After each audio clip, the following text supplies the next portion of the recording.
Well, it's Tuesday, so you know what it is, what it do, what it is. I'm your boy, the Grizz, Dakota Griswold, and welcome back to Yesterday Today. This, of course, is the show where we bring you some of the biggest gaming news you may have missed from yesterday today. And we got some stuff to talk about. We got some sales from Hogwarts Legacy, the PS5, and scalpers are at it again, this time on a controller. Go figure. And we got a Dead Island release date coming. Yeah, and, well, Microsoft in this whole acquisition thing, it's in the news again, go figure, but let's get right into it. Alright, so let's start off with Dead Island 2. So, I played the first Dead Island and it was kind of really enjoyable. I played through a good portion of it and enough to enjoy the music in there, the Hoodoo You Voodoo, you know what I'm saying? But Dead Island 2, which has been like, when did we first get it revealed? Like 7 years ago, and then it went silent for mad long, and then we got a chance to see some of it again, and then it was quiet for a short while, and then we got to see it again. So now it is officially gone gold and actually coming out a week early. It is officially coming out April 21st. So the Dead Island game official Twitter account put it out with a trailer, and it says, "You asked for it, you got it. Dead Island 2 went gold and it's coming out a week early. See you in hella on April 21st, 2023. Now, listen, I don't know if I'm going to play this. I actually played some of Dying Light 2, which was fairly decent. I can't crap on it. I did have a little bit of fun with that game, but I'm interested in seeing how well Dead Island 2 will be received. But if this is your vibe, let me know down in the comments below. So Hogwarts Legacy has been doing really well, and everybody's been loving it that's been playing it, but then they announced that there was a Hogwarts Legacy Special Edition controller just last week, and it was released, well, set up for pre-order pretty much immediately. And well, you know, scalpers decided that they were going to have a field day with this. When if you go to eBay, you can see some wild prices. Here you have one for $219. These controllers are about $80 at the most. You have one for $193, $205, $181, and another 181, just a couple difference in cents. Here we go. You already know it's gonna be what it is, and I'm just glad it's the PS5 situation is all done. But this controller, I mean, I don't personally see anything special about it. Like, I think it's a cool controller, but I mean, if you could take the L, I'm pretty sure the PS5 will have doper controllers. The God of War one is okay, but that's not even as good. We already know who does the better controllers, and I'm not gonna say that for the sake of the story. But hey, if you want it, here it is. Pre-order confirmed on eBay for, at your lowest, $181. Okay, so speaking on Hogwarts Legacy, they had their biggest Harry Potter launch of all time in the UK box charts. Physical sales are up 80%. This is an official report from GameIndustry.biz. It says Hogwarts Legacy has got off to a very big start at UK games retail and is comfortably the #1 game of the week. It is the biggest launch for any Harry Potter game ever, with sales 64% higher than the previous best, Harry Potter and the Philosopher's Stone from 2001. And wow, that's a huge gap. In fact, the biggest week for Harry Potter game wasn't a launch week at all. It was the second week of the Philosopher's Stone due to hype around the movie.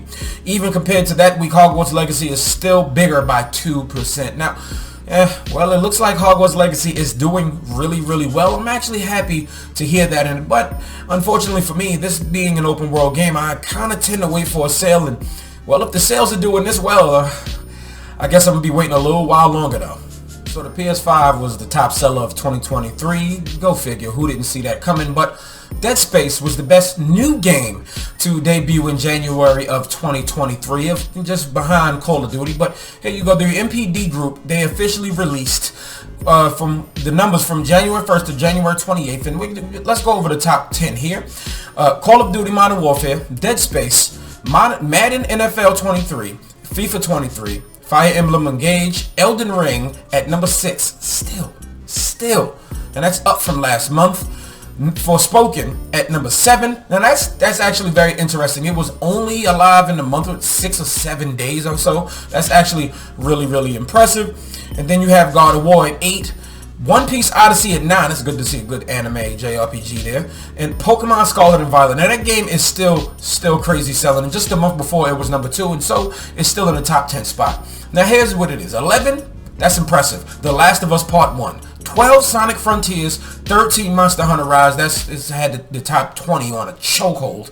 Mario Kart 8, that as well. Minecraft, Need for Speed Unbound, Just Dance 2023 edition, NBA 2K23, Marvel Spider-Man Miles Morales. Now that was probably on a sale recently, and that's a good pickup there. And NHL 23 at number 20. Now that's a very interesting NPD right there, man. But you know, PlayStation number 1, Nintendo number 2, and of course Xbox number 3. Now these are all impressive sales. PlayStation is ramping up production, Nintendo is winding down, and Xbox is just struggling as it normally is. But if any of this is your vibe, let me know down in the comments below. So yet again, this whole acquisition headlines another yesterday today, but this time it's Microsoft admitting that that Game Pass basically cannibalizes its own sales.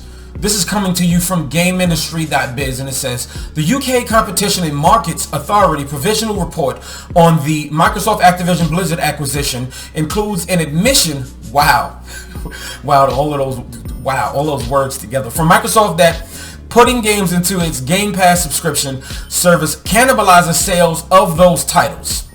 Microsoft also submitted that its internal analysis shows a redacted percentage decline in base game sales 12 months following their addition on Game Pass. Well, that was kind of obvious. Why buy the game when you can get it on Game Pass? Unless, of course, you get it on Game Pass, you love it, you gotta buy it because everything's gonna be digital someday. You know Skynet's gonna take over eventually. But then Phil Spencer says, when you put a game like Forza Horizon 4 on Game Pass, you instantly have more players of the game, which is actually leading to more sales of the game. You say, well, isn't everyone just going to subscribe for $10 and go play this thing? But no, gamers find things to play based on what everybody else is playing. And if you pay $10 for even at least one $70 game, $60 is a good save. And that actually looks really great to me. But basically, I've played Ori and the Blind Forest, I've played Ori and the Will of the Wisp, but I still have them for physical copies because of special editions and stuff. But I would still buy certain games like Halo. Even though Halo Infinite wasn't the best, still got to get that steel case. If Hi-Fi Rush came out with the physical edition, I'm copping that. Atomic Heart, I'm probably going to eventually get that, maybe on sale, depending on how great this game is. Redfall even. Well, that's up to be seen, and I don't know. I still don't know about Starfall, but what I'm saying is, when you can play it on Game Pass for $10, it's a huge win. It's cannibalizing. It's great competition, put it that way. And then I guess if you want to still bring the attention over to Call of Duty and, oh, if you put it on Game Pass, blah, blah, blah. Okay, cool. Maybe give us 3 months before we could put it on Game Pass, so whatever.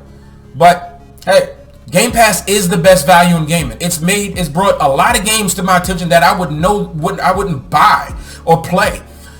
And I remember buying Death's Door because it seemed like one of those great Zelda-likes, and it was. I actually bought it.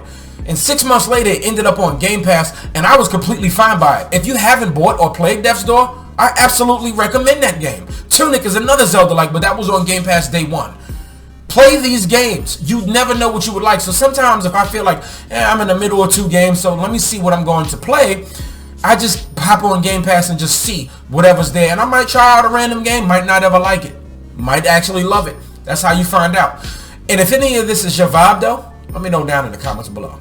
Alright y'all, thank y'all so much for tuning in. Let me know if any of this is your vibe down in the comments below. If we talking more about this Activision acquisition, PS5 leading in sales, and Hogwarts Legacy actually doing really great over there in the UK. Or if you plan on getting one of those Scout PS5 Hogwarts Legacy controllers. But if you are new here, on your way out, go ahead, and this actually applies to everybody, hit that like button. And if not, hit me up down in the comments. Let me know what's going on. If you're not happy about certain things, or if you disagree, let's have a healthy discussion. Make sure you hit that red subscribe button and then that notification bell right next to it, because I post every Monday to Friday, 9 a.m., helping you start the work day, bringing you some of the biggest gaming news you may have missed from yesterday today. Thank y'all so much for watching, and this video is finito.